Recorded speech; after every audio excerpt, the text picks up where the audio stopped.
For design. This is the disclaimer I made in the very beginning about this getting a little academic. For those of you that don't know, I'm digital marketers traffic coach, and they house students with us that are in their elite program, and they have us go through a couple of exercises. I'm going to share some of those exercises with you here today. Here's what's interesting. A lot of the students that come in with some success, so I'll call them the more advanced students, they don't like these exercises. They feel like they're above them. They have, surpassed them in their entrepreneurial journey. And this is all academic blowhard stuff that you learn in, marketing school, and it's not necessary. I strongly disagree. While this is a little bit in the way of the check the box neighborhood, I don't think anything could be more important. I think this is especially true as an agency. Anytime we onboard a new customer, they have to fill out our onboarding form. And we're asking for stuff, mission, vision, values, things that help us get to these notes. I think what is interesting, especially if you have a business partner, when I show you these exercises, I'd ask you to do the exercise with your partner, but independent of each other, and then come back and see how disparate your opinions are, how on the wrong page you might potentially be. And what that'll do is just kind of equip you to see some of the value here. So with all of those disclaimers aside, the very first one, and I think the most important, is the customer avatar worksheet. This is our own. This is not Digital Marketers. This is one I created. I've stolen from everybody though, so you'll see a lot of influences from various places. I'm going to share a link here in the chat so everybody has this. And when you access this document, if you want to make a copy, you just go to File and make a copy, because you're not going to be able to use the document I just sent you, but you can make a copy of your own. The first thing I have is 30, 40 some odd questions that you can ask that really help you get into the mind of your customer. So what we're going for here is not a demographic. A target demographic is a group of people. John and I used to have a specific offering for naturopathic physicians. Naturopathic physicians are a group of people. However, when we asked ourselves these questions, we found through our research and the fact that we knew quite a few naturopaths, there were two very distinct avatars. There was Dr. Mike and Dr. Sally. Dr. Mike was in his late 50s. He was married. He had 2 adult children. He was wealthy, but he also hated technology, didn't believe in digital marketing per se, was very skeptical, and he wanted to phase out. He wanted to sell his practice, have somebody take over, bring in a junior, whatever. Then there's Dr. Sally. Dr. Sally's young. She's, late 20s, early 30s, fresh out of medical school, super bright, no money, but really believes in digital marketing. Now, both of those people are the exact same target demographic. And yet you wouldn't speak to either of them the same way. They're not interested in the same things. They don't have the same objections. They don't have the same needs. It's really important that you spend time defining who your avatar is. And you may have multiple avatars, but I'd start with one. Ask yourself these questions and answer them. We're not going to do this here on the call, obviously, but take the time to do this exercise. This is the thing that everybody puts on the shelf. And then later when I'm talking to my students and they run into, an issue or roadblock or whatever, I'll ask them questions like, oh, well, tell me about your avatar's, primary objections. And then when I dig deeper, I realize they just didn't do the work. If you do the work, this is going to pay off in spades, especially given the way that we can target people based off of interests, which this will play more into the Facebook crash course, but this is actually directly actionable in many instances. So answer the questions. When you're done, figure out who this person is. You want to build them like you're Daniel Day-Lewis or Meryl Streep about to play them in a movie. Like you really want to know who this person is, right? So are they married? Do they have kids? Where do they live? What's their occupation? What's their favorite saying? Have fun with it. Really play. And then the most important things I think are these 4 boxes. What do they want? What do they really want? And you're going to want to contextualize this, obviously, but you might want to zoom out just a little bit too. People don't always know what they want is interesting. And, Henry Ford has that great quote, if I gave people what they want, it would have been a faster horse. So you want to make sure that you're putting this in the proper perspective. So, using Henry Ford's example, it's not necessarily that they wanted a faster horse, but they want a way to get to places that's faster and more efficient and more reliable. What do they want? What do they need? If you give people what they want, they will buy what they need. And you see this in the fitness space pretty consistently. There's all the marketing is like, oh yeah, lose weight without diet or exercise. Well, what do you need to lose weight? Diet and exercise. Is there any exception to that rule? No, because if there was, whoever invented that would be a trillionaire. So it ends up being, it's always a pivot effectively. So define their wants, define their needs, define their values. This is critically important too. This helps you learn how to speak to them. Google ads, Facebook ads, all the marketing mechanisms, these are all, they're linguistically driven. And if you can use people's terms, if you can speak to them on the terms that they want to be spoken on, you're going to have a better time connecting with them. Where's their pain? What hurts? What sucks? What keeps them up at night? As it relates to your product, what are their objections? Why aren't they buying right now? What is it that they put up in front of you as to why they can't or they won't? I don't have enough time. I don't have enough money. I don't have enough, skills, whatever it ends up being. And that's expensive. There's the quad pay, as just an example. Don, and I don't mean to interrupt, but Don says, I agree. I've really seen it help drive sales. That's something that right there is a little bit of, kind of proof of concept. So sorry, go on. I didn't mean to interrupt. No, you can tell when you land on somebody's site and they know their avatar, you can tell. Colors change, imagery changes, language changes. Like you can really tell when somebody spent the time learning their avatar, and you can tell when it's just a Me Too site that's something for everybody. The transformation I'm going to get to in a second. We actually have a separate exercise for that. One thing I really like to do though is go find a picture online. Go to a stock photo, pick an actor, pick somebody, preferably not somebody you know. Find a picture of this person, and anytime you write an email, create an ad, shoot a video, do whatever it is that you're about to do, have that in mind, because it's going to completely change your frame. And this is something you can share with your team too if you have a team. I also like building ongoing details about them. It'd be like, oh, Dr. Mike drives a Corvette, and he has a single engine Cessna that he flies on weekends, and he likes to fish. And as you build this person and it becomes more and more concrete in your mind, it just makes it easier for you to begin. And this is where I always lose people, so y'all will hopefully forgive this word. It makes it easier for you to love this person. And I strongly believe, and love it's a word that turns everybody off because it has so many implications. So I've heard Jordan Peterson say that love is the desire that all things flourish. So you can swap out love with whatever you want, but you want this person's life to flourish, right? You want them to be better after having purchased your product.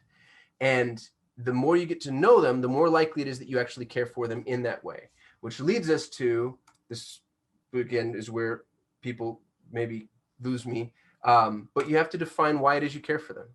Why do you care for them? Why do you deserve to serve this person? What is it that you've done to earn their business? What about your product is better, more efficient, faster? What are the things that are going to improve their lives that if you weren't the one doing this, if you hadn't earned this position, they wouldn't necessarily have? And then the last one, this is my favorite. This is why we made this masterclass. Why must you serve this person? Here's what John and I do for a living. We have 140 clients, and we could just keep taking on clients and doing the work. It pains me every single time I can't take somebody because they don't have a specific, and we're expensive. So if they can't afford us. So he and I talked about it a lot. And finally it was like, all right, we're just going to teach people how to do this.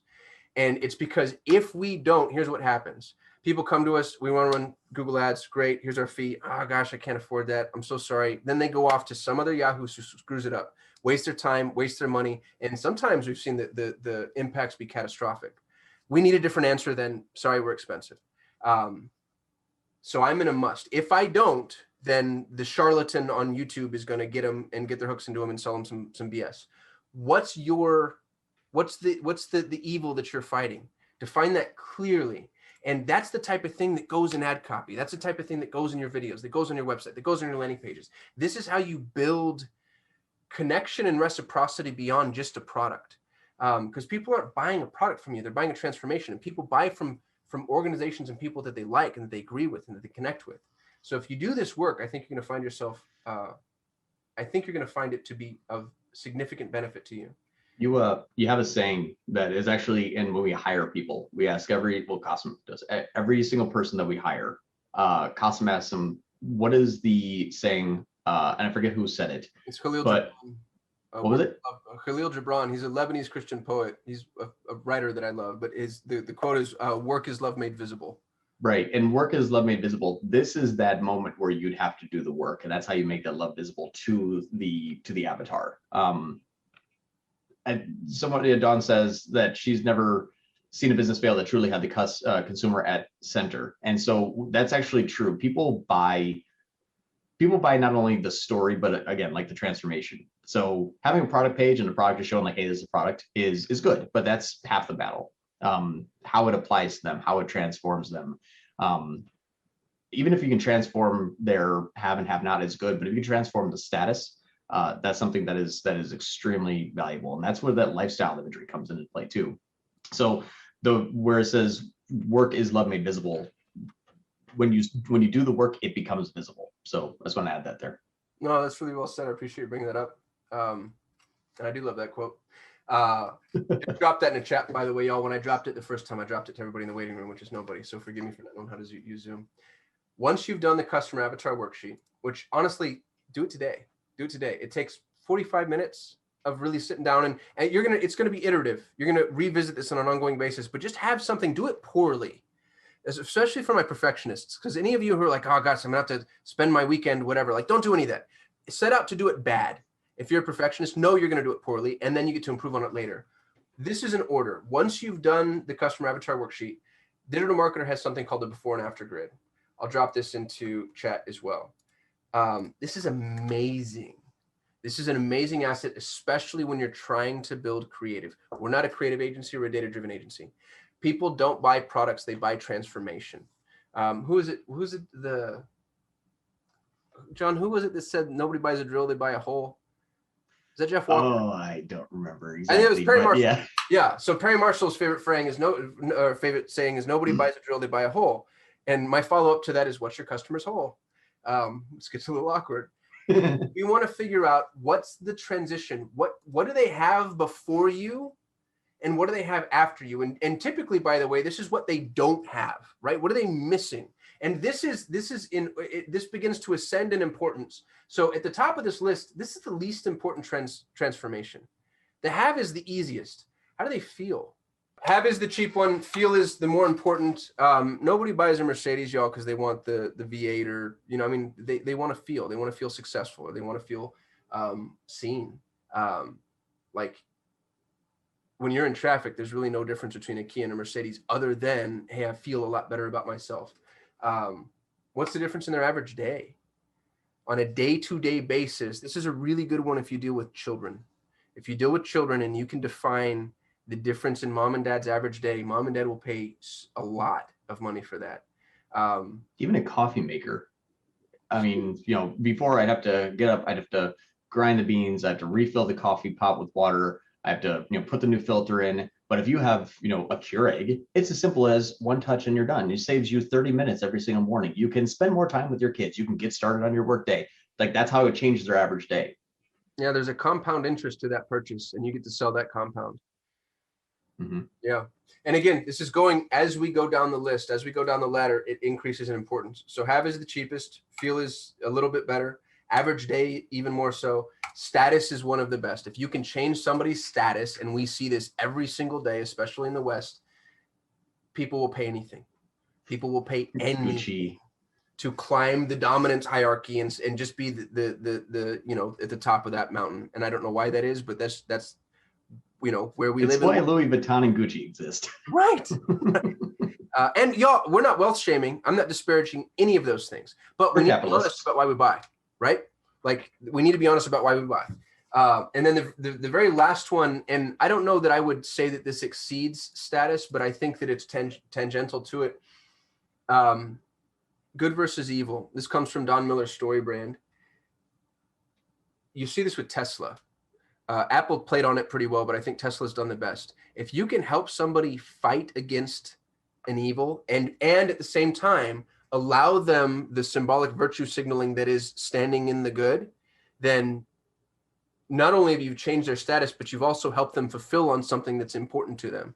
Tom Shoes did a really good job with this too. That's a for-profit organization, y'all, but they get to play that. We have a client who actually did a case study for us.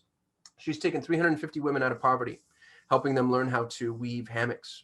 That whole good versus evil play, if I can feel better about myself as a human after having purchased your product, that's a really big deal. So figure out where they are before. Oh, sorry, go ahead, John.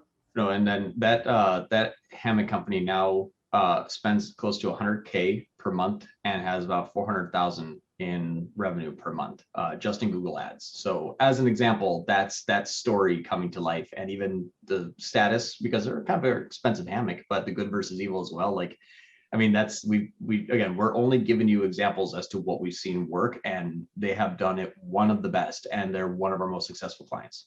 Yeah.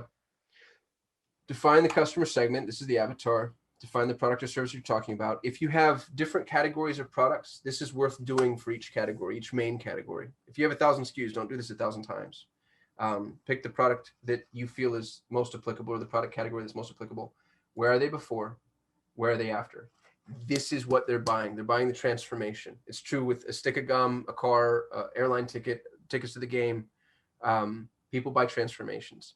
And if you read any of like the really great marketers, you know, like you go back to like, I don't know how to say his name, Ogilvy. What, you know what I'm talking about?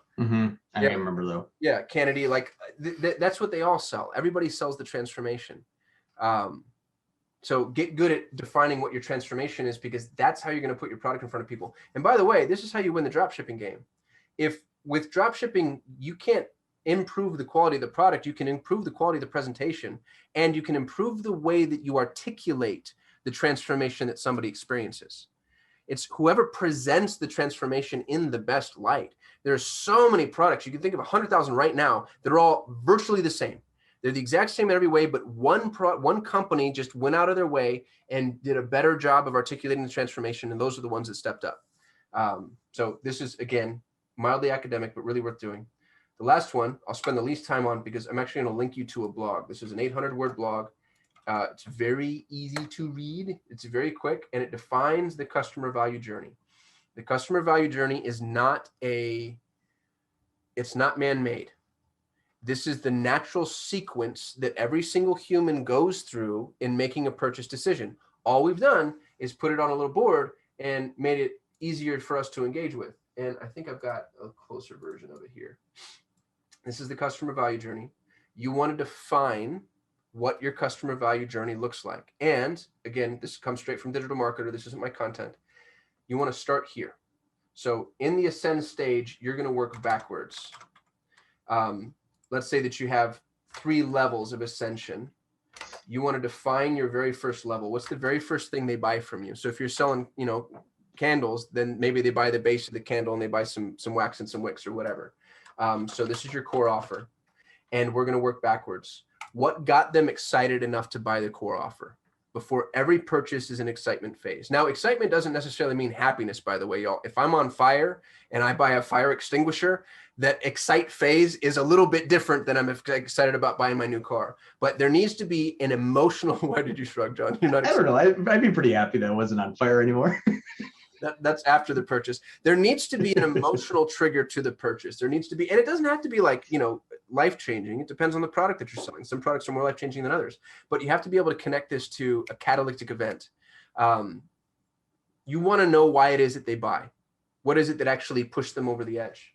The convert stage, people look at this as the monetization approach. It's not. The convert is where somebody's giving you a little bit of time or a little bit of money. With e-commerce, this can often be like, you might have trial products. One of my students sells candy. She sells subscription candy, and she'll send you candy for free plus shipping. You get to try like this really cool, diverse, whatever, different types of candy. It's freaking brilliant what we did with her. I told her to pick the 10 best, like the 10 flavors or whatever that people want the most of. And then when you sign up for your free plus shipping, you only get to choose 5. So what we just did already is I'm getting data, I'm getting intelligence from you. So now I know, oh, Jared likes the black licorice and the chocolate and the whatever, because he had these 10 options and he's narrowed it down to 5. So instantly I'm building my customer avatar, and it's free plus shipping. So she's paying for the cost of the shipping, the cost of the candy, because the shipping is, you know, $1.15 and the candy's however many pennies, and she charges like $2.99 or whatever. She doesn't make any money. But that's a really solid conversion event. I have information about you. I've been able to give to you in a way that allows you to consume. And what's the excite phase? They ate the candy, right? That's a pretty exciting thing to be able to do as a person, is to get a nice big rush of sugar, move into the core offer, they subscribe, and then you build up your ascension. So you're going to start with your core offer, move backwards. Where's the point? And sometimes, y'all, the convert stage is just time. Sometimes it's they watched my demo video. They walked through my product catalog. Sometimes it's them building their shopping cart. If they've given you some amount of time, some amount of money. The subscribe phase is where they're actually engaged with you. So have they downloaded a coupon? Have they subscribed to your channel? How is it that they've entered your circle in a way that allows you to bring them back? Engage means that they're aware of your individual property, and aware, interestingly, doesn't mean they're aware of you. It means they're aware of a problem. So Sasha's got his dog bandanas, right? I've got a problem with my dog. They're not, you know, I want to cool them down in the summer, or shade the collar, or do whatever. I'm aware of a problem. Engage means that I'm now engaging with potential solution providers, you being one of them. Start with your core offer, move backwards. What this is going to let you do is optimize your system. As you're driving traffic, the way that we think of traffic for some reason is, oh, I'm just going to blast this bucket with water and anything that ends up staying or not dripping out is what I get to keep. It's not that at all. This is a mousetrap. And as you see people enter the mousetrap, you get to optimize different phases of the mousetrap, and you get to kind of improve the efficacy with which your mousetrap works. So please, please, please read the blog. It's 800 words. It's super easy to engage with. The very last thing I wanted to talk about is brand development. Here's what's interesting, and this is something of a Trojan horse. If you do these things, you just built your brand. You just built a customer-centric organization that's dedicated to the customer value journey and helping transform people into from what they don't want to what they do want. That's you have the perfect foundation for a strong transformative brand. So, you know, everybody who wants to go out there and build a brand and they're focusing on like, oh, what should my logo look like? And, you know, what kind of fonts are we using? And what's the voice of the gal that's doing my voiceover? None of that matters. How do you make people feel? How do you impact them on a regular basis? And what was, and I forget the gentleman, I think it was Ree Perez, I think. Yeah, branding for the people. Yeah, there was something there that says like when you have over like 100 million in annual sales, that's when you worry about the logo and the colors. Because I think you pretty much like don't have anywhere else to go. But don't start there. Yeah, that's what I think. Like people think about, oh, branding is, you know, is it looking and smelling right? And they just kind of completely ignore the customer. They're like, yeah. I don't really care what they like, but this is what I like. It's so true, and it doesn't really matter what the logos and the colors are. I mean, do people, you know, hire an Uber because the name Uber, because it's like a black logo and it's in German for godly? No, no, most people don't even know Uber is German for godly. That's where like, oh, okay, I have no idea, but that wasn't part of the brand. It was just because it was fast, easy, and inexpensive and reliable. You know, that's why people use Uber, because that's what the customer was looking for: a fast, easy, reliable ride to somewhere, and that was the brand. Brand marketing is relationship building online. Brand is the entity with which they're building the relationship. So the question to ask yourself is, how does my organization make people feel? And it's worth investing in.